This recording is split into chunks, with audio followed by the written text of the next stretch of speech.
बच्चों बेसिकली आज की इस क्लास में हम बात करेंगे अपनी कंट्री की उन पॉलिटिकल पार्टीज के बारे में जिन्हें स्टेट पार्टी और नेशनल पार्टी का जो स्टेटस है वो मिला हुआ है। और साथ ही बच्चों हम ये भी बात करेंगे कि इलेक्शन कमीशन किस बिहाफ पर किसी भी पॉलिटिकल पार्टी को स्टेट पार्टी और नेशनल पार्टी रिकॉग्नाइज्ड करता है। कुल मिलाकर हम उन क्राइटेरियाज के बारे में और साथ ही उन कंडीशन के बारे में जानने वाले हैं जिसकी वजह से किसी भी पॉलिटिकल पार्टी को रिकॉग्नाइज किया जाता है एज अ स्टेट पार्टी और एज अ नेशनल पार्टी। तो बच्चों आज की इस क्लास को हम फिर शुरू करते हैं। My name is Shahrukh Saifi and welcome to the channel Simplifying exams.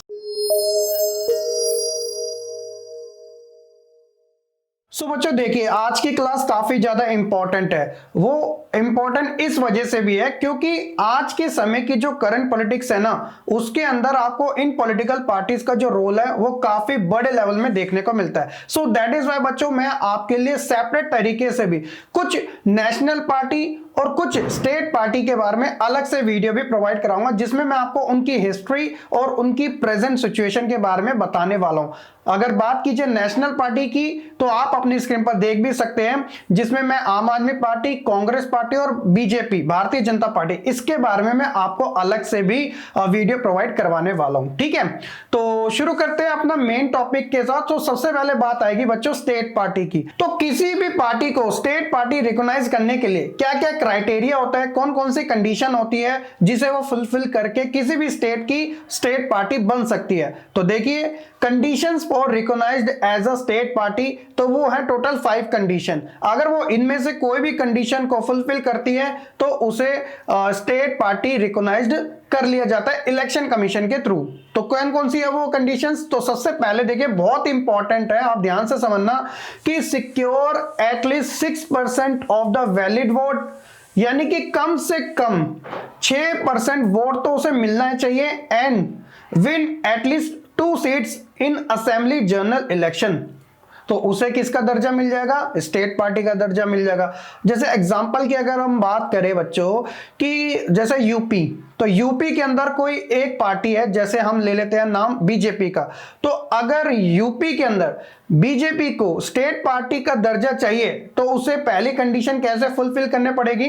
तो जितनी भी टोटल सीट है उसमें से 2 सीट अगर वो जीत जाती है और साथ ही कम से कम 6% वोट वो हासिल कर लेती है तो वो उस स्टेट की क्या बन जाएगी? एक स्टेट पार्टी बन जाएगी। बड़ा सिंपल सा क्राइटेरिया है ना। इसके अलावा दूसरी कंडीशन क्या है कि secure at least 6% of the valid vote, same है, एंड विन एटलीस्ट अब 1 सीट। पहले 2 सीट थी ना, अब 1 सीट जीतना जरूरी है, लेकिन इलेक्शन जो है ना वो थोड़ा चेंज हो जाएगा, है ना। जैसे पहले बात हो रही थी असेंबली जनरल इलेक्शन की, यानी विधानसभा के चुनाव की, जो कि स्टेट वाइज होते हैं जिसमें हम चीफ मिनिस्टर को चूज करते हैं। लेकिन यहां पे कम से कम 1 सीट को जीतना जरूरी है और वोट का जो परसेंटेज है 6 वो कॉमन ही है। तो लेकिन वो जो सीट आप जीतोगे वो लोकसभा की जीतोगे, यानी कि जिसमें हम एमपी को चूज करेंगे जो कि प्रधानमंत्री चुनने में हमारी मदद करेंगे। ठीक है, तो ये लोकसभा के बारे में होगी, ये दूसरी कंडीशन होगी। तीसरी कंडीशन अगर किसी स्टेट पार्टी को रिकॉग्नाइज करना हो, win at least 3% of the seat, कम से कम 3% ऑफ द सीट आपको लेने पड़ेगी, या फिर एटलीस्ट 3 सीटें विच एवर इज मोर, ये से ज्यादा इन असेंबली जनरल इलेक्शन। तो 3% आप सीट लीजिएगा या फिर 3 सीट ले लीजिएगा, आपको तब भी किसी भी स्टेट का एक तरीके से रिकॉग्नाइज कर दिया जाएगा कि आप वहां की स्टेट पार्टी है। इसके अलावा win at least 1 out of 25 seat from a state in Lok Sabha general election. तो लोकसभा जनरल इलेक्शन की जब बात आएगी तो कम से कम 25 सीटों में से 1 सीट अगर आपने जीत ली तो तब भी आप किसी भी स्टेट की, जिस स्टेट में वो हो रहा है वहां की रिकॉग्नाइज्ड स्टेट पार्टी कहलाए जाओगे। और लास्ट है कि बड़ा सिंपल सा है कि secure at least 8% vote, total vote 8% total vote, चाहे वो आप असेंबली इलेक्शन के अंदर लाओ जिसके अंदर एमएलए हम चूज करते हैं, या फिर लोकसभा जनरल इलेक्शन में जिसके अंदर हम एमपी को चूज करते हैं। तो यहां पे सीट का कोई मैटर नहीं है, बस आपको परसेंटेज लाना है, कितना 8% वोट आपको हासिल करना है। तो अगर आप इन 5 कंडीशन में से कोई भी कंडीशन को फुलफिल कर लेते हो तो आप उस स्टेट की एक स्टेट पार्टी बन जाते हो, जो कि आपके लिए काफी ज्यादा जरूरी होता है और इंपॉर्टेंट भी होता है एक आइडेंटिटी के लिए और एक पॉपुलैरिटी के लिए। होप सो कि बच्चों आपको स्टेट पार्टी का जो क्राइटेरिया है वो अच्छे तरीके से समझ आ चुका होगा। लेकिन अब हम बात करेंगे नेशनल पार्टी की, जिसका क्राइटेरिया कुछ इस प्रकार से दे रखा है। तो सबसे पहले हम बात करेंगे a party that secure at least 6% of the total vote in Lok Sabha election. जी हां बच्चों, लोकसभा इलेक्शन के अंदर वो पार्टी कम से कम 6% तक वोट अगर लेके आ जाती है। और इसके अलावा और assembly election in 4 state, assembly election जिसके अंदर हम एमएलए को चूज करते हैं, तो कम से कम 4 स्टेट के अंदर उसको कितने परसेंट वोट चाहिए? 6% वोट होना उसका जरूरी है 4 स्टेट्स के अंदर, यानी कि हर एक स्टेट में 6% से ज्यादा उसके वोट आना जरूरी है। तब ऐसी कंडीशन में उसे नेशनल पार्टी का स्टेटस मिल सकता है। दूसरी कंडीशन क्या है? Win at least 4 seat in Lok Sabha is recognised as a national party, यानी कि अगर लोकसभा के अंदर वो टोटल 4 सीटों को जीत लेती है तब भी वो क्या कहलाएगी? एक नेशनल पार्टी कहलाई जाएगी।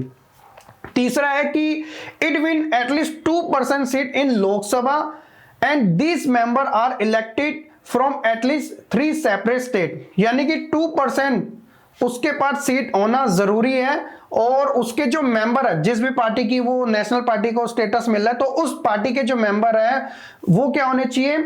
इलेक्टेड होने चाहिए कम से कम 3 स्टेट से, यानी कि अलग अलग स्टेट से, तब जाके उसे नेशनल पार्टी रिकॉग्नाइज्ड किया जाएगा।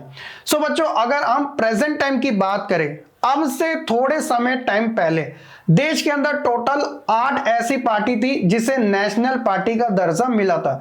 लेकिन अभी हाल फिलहाल में गुजरात असेंबली के इलेक्शन होने के बाद अब देश के अंदर बच्चों टोटल 9 ऐसी नेशनल पार्टी हो चुकी है जिनको रिकॉग्नाइज किया जा चुका है, क्योंकि जो लेटेस्ट बनी है वो है आम आदमी पार्टी। अब वो कैसे बनी है उसके बारे में मैं आपको जरूर बताऊंगा।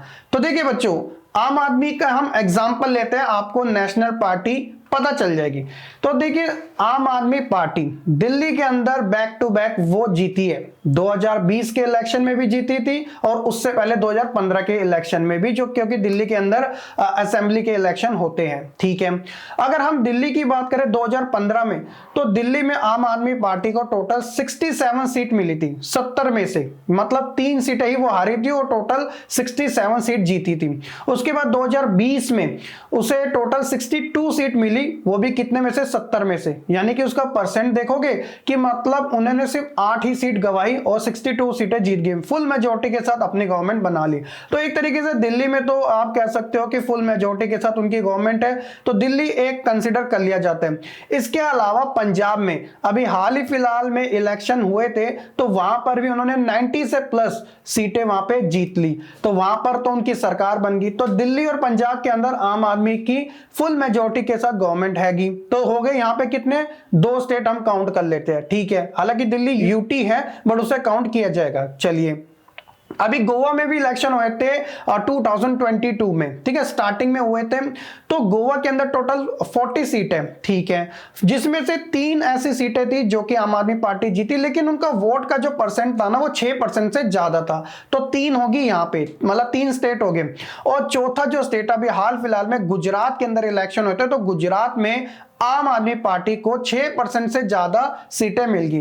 तो एक तरीके से अगर आप देखोगे क्राइटेरिया के हिसाब से, तो आम आदमी पार्टी को इन चारों स्टेट के अंदर 6% से ज्यादा वोट, और 2 स्टेट में तो अपनी गवर्नमेंट भी है। तो इस तरीके से उन्होंने क्राइटेरिया किया फुलफिल और वो बन गई देश की 9वीं नेशनल पार्टी। तो आप देखिएगा ये था क्राइटेरिया। अब हम एक एक करके अपनी कंट्री की नेशनल पार्टी के बारे में देख लेते हैं। तो सबसे पहले हम बात करेंगे इंडियन नेशनल कांग्रेस के बारे में। तो इंडियन नेशनल कांग्रेस, जो कि कांग्रेस पार्टी के नाम से जाने जाती है, इसको जो एस्टेब्लिश किया गया था, ये कब फाउंड हुई थी? 1885 के अंदर, यानी कि ये हमारे देश की सबसे ओल्डेस्ट पार्टी है। और अक्सर ये भी कहा जाता है ऐसी बहुत सारी पार्टीज हैं बच्चों जो कांग्रेस पार्टी से ही निकल के एक अलग अपनी पहचान बनाने में कामयाब हुई है, क्योंकि कांग्रेस देश की सबसे पुरानी पार्टी मानी जाती है। तो क्या है कि play a dominant role in Indian politics. तो डोमिनेंट तरीके से, एक तरीके से इन्होंने अपना रोल प्ले किया है at the national level and state level for several decades after India's independence। तो उन्होंने स्टेट लेवल पे भी और नेशनल लेवल पे भी अपना इंपॉर्टेंट रोल प्ले किया है। अगर इस पार्टी की आइडियोलॉजी की बात की जाए तो ये पार्टी सेकुलर मानी जाती है, सोशलिस्ट मानी जाती है और कई हद तक नेशनलिस्ट भी मानी जाती है। तो ये हो गया इंडियन नेशनल कांग्रेस पार्टी के बारे में, जो कि देश की ओल्डेस्ट नेशनल पार्टी है। अभी मैं आपको इन पार्टीज के बारे में अलग से भी बताऊंगा क्योंकि ये काफी इंपॉर्टेंट है आपको जानना, ठीक है। दूसरी हम बात करते हैं बीजेपी, जिसे भारतीय जनता पार्टी के नाम से जाना जाता है। तो बच्चों ये 1980 में एक तरीके से फाउंड की गई थी, आप कह सकते हो सक्सेसर के तौर पे, या फॉर्मर भारतीय जनसंघ जो पार्टी थी ना उसके रिप्लेस करके इस पार्टी को स्टैब्लिश किया गया था। भारतीय जनसंघ जो पार्टी थी वो इंडिपेंडेंस के टाइम में थी, लेकिन उसी का आप सेकंड रूप देख सकते हो, वो है भारतीय जनता पार्टी। कल्चरल इसकी अगर बात की जाए आइडियोलॉजी की, वो नेशनलिज्म है और हिंदुत्व को फुल तरीके से सपोर्ट करती है, और साथ ही important element in its organisation of India nationhood and politics. साथ ही ये चाहती है कि full territorial and politics integration of Jammu and Kashmir with India, Jammu Kashmir को जोड़ना चाहती है भारत को, और इन्होंने जोड़ भी दिया। वो टाइम था बच्चों, मैं आपको बता देता हूं, 5 अगस्त 2019, जब जम्मू एंड कश्मीर से आर्टिकल नंबर 370 एंड 35A को रिमूव कर दिया गया था और जम्मू कश्मीर उसे मर्ज कर लिया गया। तो आज जम्मू कश्मीर एक तरीके से सेपरेट तो नहीं है, आप कह सकते हो कि वो हमारा अब यूनियन टेरिटरी बन चुका है। जम्मू कश्मीर के साथ लद्दाख को भी यूनियन टेरिटरी बना दिया गया। सो दैट इज बच्चों हमारे कंट्री के अंदर स्टिल अब 28 स्टेट है और 9 यूनियन टेरिटरीज है, ठीक है। इसके अलावा बहुजन समाजवादी पार्टी, तो बच्चों मायावती का आपने नाम जरूर सुना होगा, आज के समय यूपी के अंदर काफी ज्यादा एक्टिव रहती है।